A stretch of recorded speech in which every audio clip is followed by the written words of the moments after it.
Hey guys, welcome to the easy progression build for monks. This build is intended to get you through campaign and into endgame farming, at which point you can easily pivot to a endgame build of your preference or continue to farm for unique gear. This build will work for both ascendencies. Acolyte will do a little bit more damage and Invoker will have a much easier time for survivability due to the bonuses in evasion and energy shield.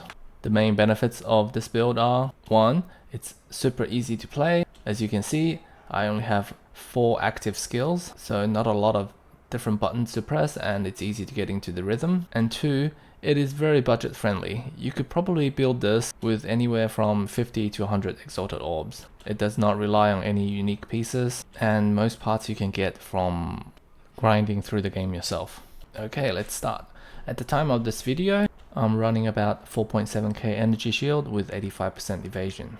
And you too can easily get that by following these simple guidelines. Number 1, this build needs 150 spirit. So you need to aim for 50 extra spirit on your gear upon completing Act 3 in crawl mode. Finishing the campaign properly will get you to 100 spirit, so you just need to make up 50 extra spirit with your armor or amulet. Number 2, get a high evasion body armor and then energy shield in the rest of the pieces. Try to get at least 1 to 2 resistance attributes in each of them. Number 3, aim for a energy shield amulet with at least 1 resistance attribute. Number 4, go for all resistance rings with some evasion if you can. Number 5, aim for a utility belt. The instant recovery really helps, ideally with an extra charm slot. If not, 1 or 2 resistance attributes will be fine as well. And number 6, for the weapon, aim for high physical damage, ideally with some elemental damage as well, and some extra attack speed will be ideal. If you do the mix and match properly, you should be getting close to max resistance, and if there are any gaps, you can use socketed runes to make that up. Ideally though, you would use the main body armor sockets to further increase evasion. After we set up the proper buffs and passive skills, this should get you to 3 to 4k energy shield and at least 80% evasion. In my experience with similar numbers, I don't really get hit and nothing really one-shots me unless I mess up a boss mechanic. Now onto the skills. The main skill I use to clear large waves is Falling Thunder. It relies on power charges to generate a big projectile. And this is also the skill you can use when you're fighting a boss but can't get close to him because of some certain mechanic. The second skill is Siphon Strike. This is mostly a utility skill used to generate more power charges as well as mobility. Thing to note here is, if you do cast Siphon Strike on a shocked enemy, you will get additional power charge and you can cancel the animation by roll dodging out of it. The third and fourth skill is Tempest Flurry and Charged Staff. They're usually used together to focus DPS on a single target or eliminate small groups of mobs. You could actually use this combination to clear out waves of enemies as well, but I keep Falling Thunder available because it's much faster and has a much further range. The core of this build is the buffs. I normally run with 5 and I think 3 of them can be considered essential. Number 1 is Winged Dancer. Not only does this add a lot of evasion, it also knocks back your enemies in melee range when you get hit. This is critical for your survivability as it gives you that split second to either cast your AoE or roll dodge out of the way. The second one is Lingering Illusion. This is your main source of power charge generation. The way it works is when you roll dodge, it leaves behind a phantom image of you. If that image is destroyed by your enemies, you gain a power charge.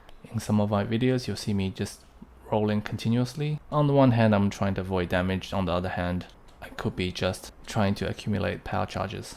The third buff is Herald of Thunder. This boosts your attacks with a lot more damage and AoE, and it's what helps you wipe the map with one Thunderfall skill. The fourth buff is Ghost Dance. It's not that useful early on, but once you get to end game with a lot of evasion, it helps you survive greatly by giving you extra energy shield when you get hit based on your evasion. And last not least, Grim Feast is a very strong survival skill that recovers and potentially overcharges your energy shield based on the enemy you kill. It can overcharge your energy shield to double its original value, So for me, at very close to 5k energy shield, I could potentially clear the map first and then go into a boss fight with 10k energy shield. Now for passive skills, the most important is Chaos Inoculation, which renders you immune to chaos damage, but also sets your life to 1, and Eternal Youth, which makes your flask recover energy shield instead of your HP. For the rest of the points, you want to follow roughly this hierarchy. Max energy shield, evasion, lightning damage, attack speed, attack damage, and critical chance. Worth noting here is I like to run overflowing power, which gives you 2 additional max power charge, and it's a big boost to falling thunder as well as charged staff. For your jewels, you can follow the same kind of pattern, and if you can, adding a bit of chance to shock. I just use the ones I find that fits best. It's no big deal if the jewels are not perfect. With this build, for a small map like Lost Tower, I can clear it in about 3 to 5 minutes. For larger maps, could be about 10 minutes. One thing I have noticed about this build is that doing bosses actually take a while. It could be because the staff isn't that great, or I'm not using Tempest spell, or simply the fact that I've got +4 boss difficulty in my Atlas skills. But some options of improving this aspect is replacing Siphon Strike with Tempest Spell, or getting your hands on the unique glove Wisdom in Action.